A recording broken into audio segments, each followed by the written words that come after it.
siapakah yang boleh memohon untuk melepaskan gadaian ini. Okey, baiklah. Tuan-tuan perempuan pasti tanya siapakah yang perlu memohon untuk melepaskan gadaian tersebut. Baiklah.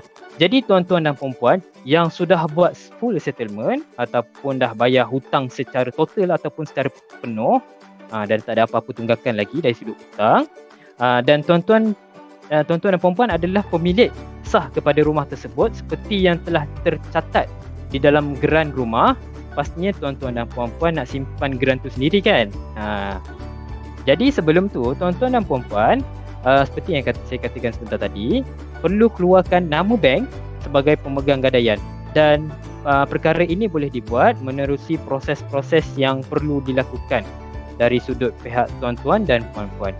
Pertama sekali, pihak bank akan meminta tuan-tuan dan puan-puan untuk melantik firma guaman ataupun peguam bagi mewakili pihak tuan-tuan dan puan-puan untuk membuat pelepasan gadaian ataupun untuk membuat proses melepaskan gadaian. Jika tuan-tuan dan puan-puan tidak melantik mana-mana peguam, kebiasaannya pihak bank akan melantik panel peguam mereka sendiri.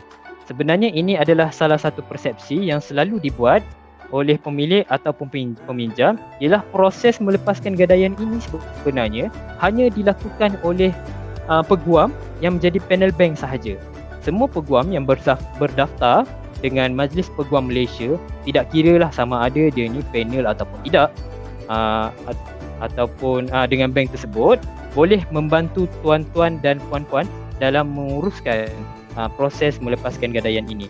Dan peguam tersebut yang dilantik tadi perlu mendapat surat kebenaran daripada tuan-tuan dan puan-puan untuk dihantar kepada pihak bank bersama-sama dengan dokumen melepaskan gadaian sebelum pihak bank memulangkan dokumen original kepada peguam untuk proses yang seterusnya. Mesti tuan-tuan dan puan-puan fikir, ada ke legal fee? Ada ke bayaran peguam ni? Baik. Sedangkan kita nak pasang aircon, nak upah orang pasang aircon di rumah kita pun kita kena bayarkan servis mereka. Apatah lagi dengan yuran guaman yang telah ditetapkan oleh pihak peguam masing-masing.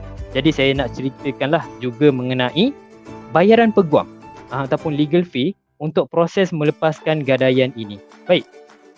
Bayaran peguam ini adalah satu perkara yang telah ditetapkan berdasarkan skala yang telah dipersetujui di dalam jadual pertama dalam Perintah Saraan Peguam Cara Pindaan 2017, yang mana bayarannya adalah sebanyak RM300, dan RM300 ini dah dimasukkan dalam cukai SST 6% yang akan dikenakan bagi mereka yang ingin membuat proses melepaskan gadaian.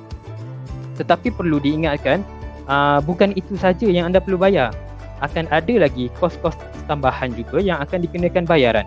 Sebagai contoh, anda perlu membayar bayaran pendaftaran untuk melepaskan gadaian ini di Pejabat Tanah adalah sebanyak RM70 untuk negeri Selangor.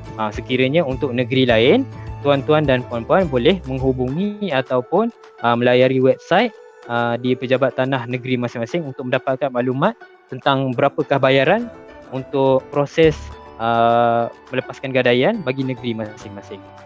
Dan selain itu, tuan-tuan dan puan-puan juga perlu bayar untuk bayaran stamp untuk dokumen melepaskan gadaian dan sebagainya.